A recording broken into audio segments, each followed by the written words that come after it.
Close your eyes, my little ones. Sleep is here, the day is done.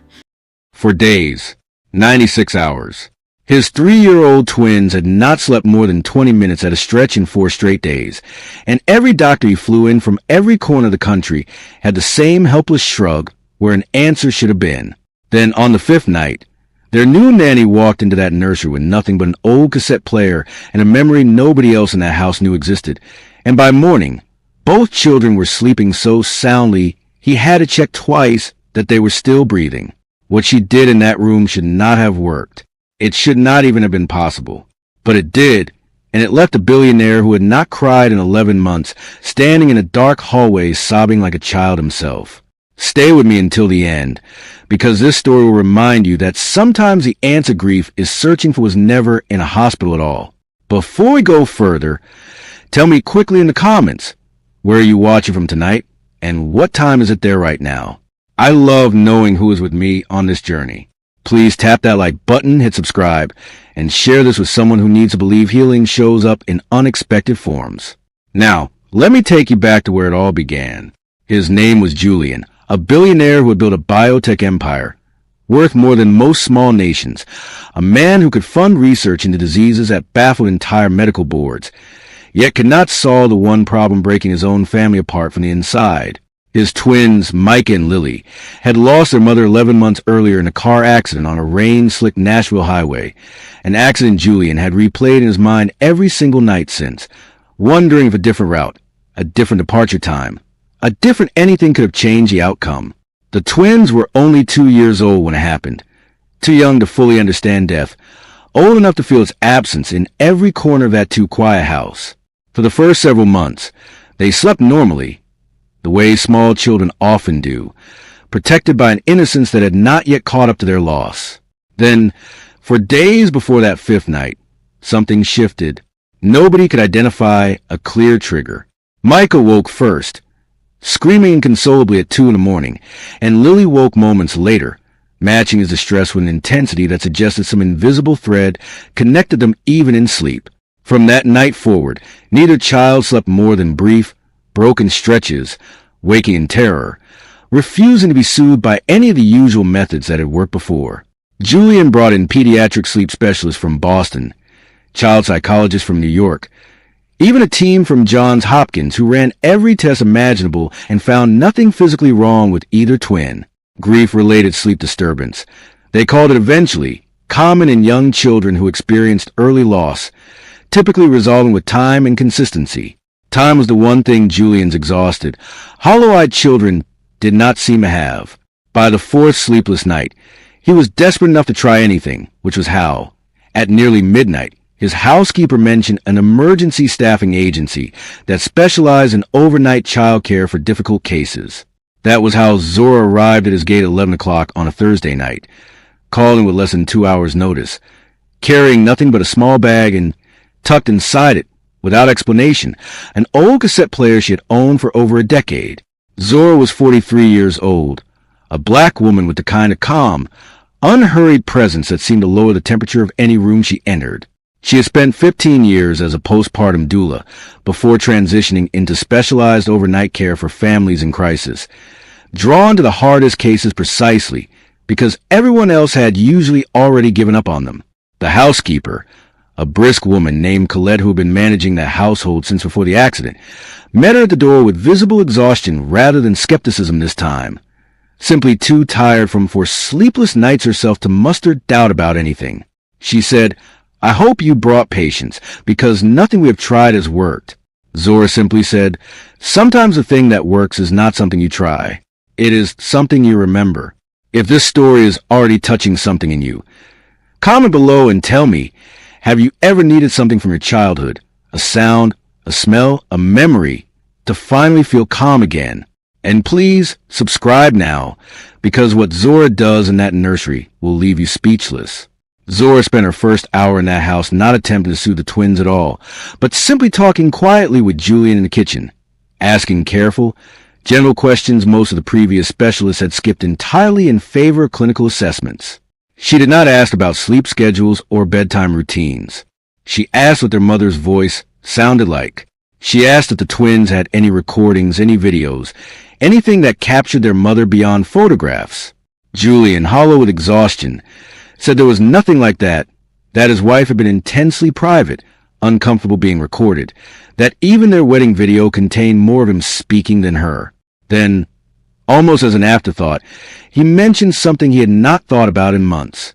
During her pregnancy, his wife had undergone extended fetal monitoring for several weeks due to a minor complication, and the hospital had given them a copy of the recordings, her voice included, talking softly to the babies during each session, along with the steady rhythm of her own heartbeat picked up by the monitor. He had not listened to that recording since the funeral. He was not certain he could survive listening to it again. Zora asked, gently, if she could try, "If you are still with me, comment below and tell me, do you think a sound from before birth could really reach a grieving toddler afterward?"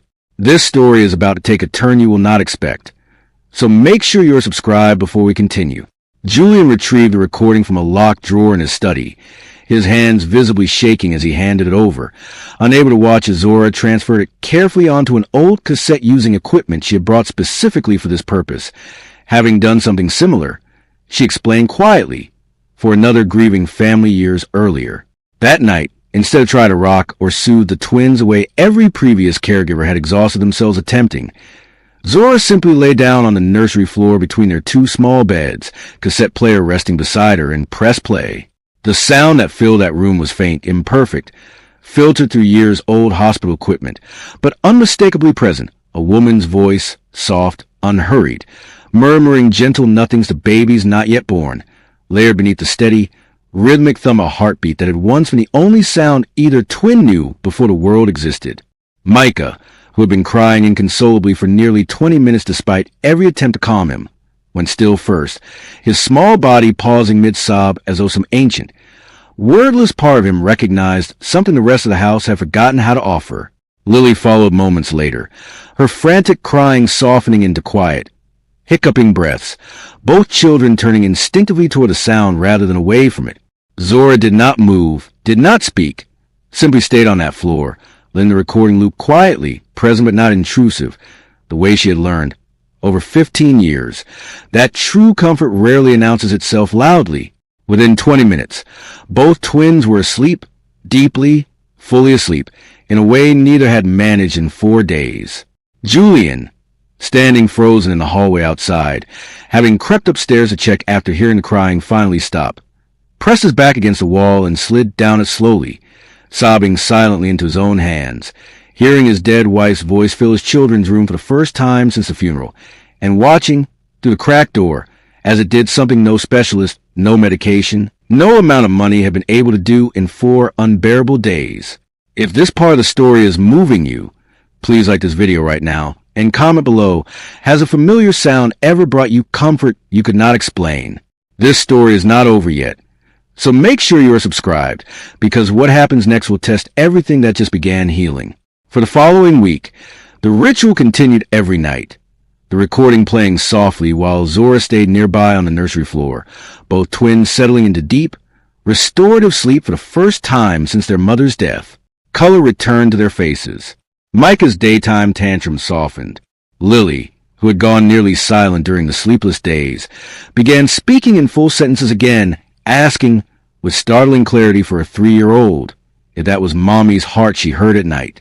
Julian began sitting in on the ritual himself some nights, unable at first, then slowly finding the courage to lie on that nursery floor alongside Zora and his children, listening to his late wife's voice without flinching away from the grief it carried, learning, for the first time in 11 months, that the pain and the comfort could exist in the same moment, without one canceling out the other. But Colette, watching this arrangement unfold, grew increasingly uneasy in ways she struggled to name even to herself. She had managed a household with careful, structured routine since the accident, prided herself on maintaining normalcy for the children through consistent schedules and professional boundaries. Watching an overnight emergency hired with barely 2 hours' notice, succeed so completely and so quickly where months of specialists had failed, unsettled something in her that she eventually reframed in her own mind as legitimate concern.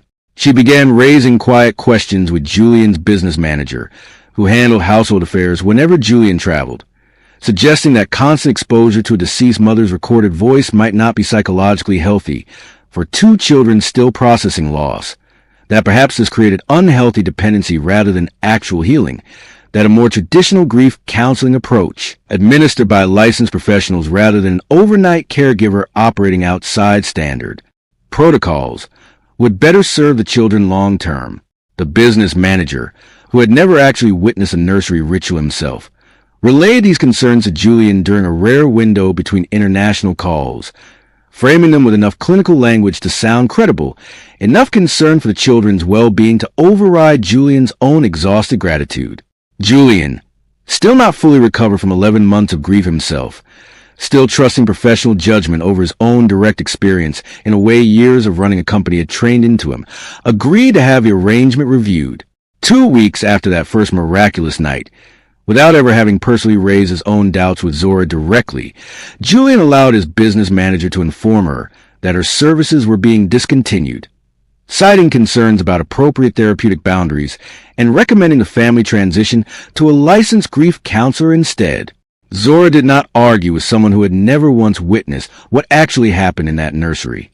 She simply packed her small bag, left the cassette player behind on the nursery shelf where the twins could still find it, and departed quietly that same afternoon, understanding, with a particular clarity as someone who had done this difficult work for 15 years, that sometimes the people making decisions were not the people who needed convincing. If this part of the story is moving you, please like this video right now, and comment below, has fear of the unconventional ever caused someone a solution that was actually working? This story is not over. So make sure you are subscribed, because what happens next will restore everything you believe about trusting what you witness with your own eyes. The licensed grief counselor arrived within days, credentialed, careful, entirely well-meaning, and utterly unable to recreate what Zora's presence combined with that fragile old recording had accomplished. Within 3 nights, both twins were back to inconsolable, broken sleep, waking in terror, refusing every soothing method the new counselor attempted, none of which included the one thing that had actually worked. A full week passed like this, both children unraveling back toward the exhausted, hollow state they had been in before Zora ever arrived. Julian, watching his children regress in front of him, finally forced himself to ask the question he had been avoiding since agreeing to end the arrangement. What if the thing that actually worked had never been given a fair, informed evaluation at all, only a second-hand dismissal from someone who never once watched it happen? He reviewed every detail himself this time, speaking directly with the pediatric team who had, in fact, noted the dramatic improvement during Zora's 2 weeks in confidential follow-up notes his business manager had never bothered forwarding. Every medical professional who had actually observed the change confirmed what Julian's own eyes had already told him weeks earlier. This had worked, undeniably, in ways nothing else had. He found Zora's contact information through the staffing agency and called her himself that same evening, forgoing any attempt at careful, formal language. He said, "I let someone who never watched what actually happened convince me to end the one thing that gave my children peace for the first time in nearly a year. I am sorry. My children are unraveling again, and I understand now that what you did was never something to be second-guessed by people who were never in that room. Please come back." Zora was quiet for a long moment before finally saying, "I will come tonight." The drive to that house felt different for her this time, though she could not fully articulate why. Only that something in Julian's voice had shifted from doubt back into understanding. When she arrived, both twins were awake, exhausted, tearful, the new counselor hovering helplessly nearby, having exhausted every conventional technique in her training. The moment Zora's voice reached the nursery from the hallway, both children went instantly, completely still, the way they had on that very first night. Zora moved the cassette player still sitting on the shelf where she had left it, pressed play, and lay down on that same nursery floor between their beds without a single word needing to be exchanged. Within minutes, both twins were reaching for her hands, their small fingers curling into hers on either side, settling into the same deep, peaceful sleep they had been missing for a week. Julian stood in the doorway, watching, tears streaming freely down his face once again, feeling something in that house settle back into place, hold this time in a way that felt less fragile than before. That is when Colette stepped forward from the hallway, her face pale, her hands trembling. She had watched the entire week unravel, had watched her own well-intentioned concerns cause more harm than the unconventional method she had questioned ever could have. She confessed, right there in the hallway, that her worries had come from genuine care for children, but also from discomfort with methods she did not fully understand, a discomfort she had allowed to override results she had witnessed with her own eyes weeks earlier without acknowledging them honestly. She apologized, not just to Julian, but to Zora herself, and to the two children she had unknowingly hurt through her own uncertainty disguised as caution. Zora, still holding both small hands in hers on that nursery floor, looked at Colette with something that was not anger, but something closer to understanding. She said quietly, "Uncertainty makes people cautious in ways that do not always help the people they are trying to protect. I understand why you worried, but trust takes time to rebuild. If this part of the story is moving you, please like this video right now, and tell me in the comments, do you believe people deserve second chances when they finally choose to understand instead of doubt? Also, make sure you are subscribed, because the most beautiful part of the story is still ahead." Zora moved into that house permanently after that, and slowly, month by month, the twins who had once gone 4 unbearable days without real sleep began thriving in ways nobody could have predicted during those darkest nights. The cassette recording remained part of their nightly ritual for months, gradually needed less and less as the twins built new, secure attachments alongside the memory of the one they had lost, until eventually it became simply one comforting sound among many rather than the only bridge back to peace. Julian changed too. He restructured his entire company calendar, delegating what he once refused to delegate, choosing instead to be present for bedtime most nights, learning to sit with his children's grief instead of outsourcing it entirely to professionals who had never lived inside that particular loss themselves. Months passed. Zora became more than a nanny in that house. She became its quiet, steady center, the one both twins ran to first with nightmares, with new fears, with the countless small griefs a child processes long after the world assumes healing should be finished. One evening, almost a year after that first miraculous night, Julian asked Zora to join him on the back terrace after the twins had finally fallen asleep on their own. No recording needed that particular night. The Nashville sky was clear, stars scattered like scattered diamonds above the quiet garden below. He did not rush into anything resembling romance that night, understanding, with a clarity grief had eventually taught him, that some things needed time to become what they were meant to become. He simply told her, quietly, that she had given his family something no specialist, no amount of money, no desperate effort of his own had managed to give them, a way back to peace that honored what they lost instead of erasing it. Over the following months, something gentle and unhurried grew between them, built not on urgency, but on the same patient trust that had first brought peace back into that nursery. When Julian finally did ask her, nearly 2 years after that first sleepless night, if she would consider building a future with him and the children she had already given so much of her heart to, he asked it not as a rescue or solution, but as an honest hope for something neither of them had expected to find. Zora said yes.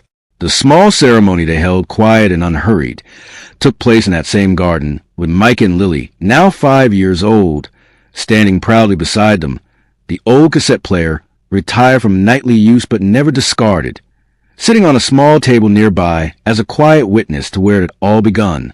Colette stood among the guests, humbled, grateful, genuinely proud of family she had once, out of uncertainty, nearly kept from healing completely. As Zora stood there that evening, surrounded by 2 children who had once gone days without sleep and a man who had finally learned to trust what he witnessed over what he was told, she understood something simple but powerful. Healing does not always look like moving on. Sometimes it looks like carrying what was lost forward gently, until it becomes part of what makes new peace possible. If this story touched your heart today, you already know what to do. Like this video, subscribe to this channel, and share it with someone who needs to believe that healing can honor loss instead of erasing it. Tell me in the comments which moment moved you the most, the cassette player, the empty week without her, or the quiet proposal in the garden. I read every single comment, and I want to hear your heart on this one. Thank you for staying with me until the very end. Until the next story, keep believing that sometimes the answer we are searching for is never lost, only waiting to be remembered, and I will see you very soon.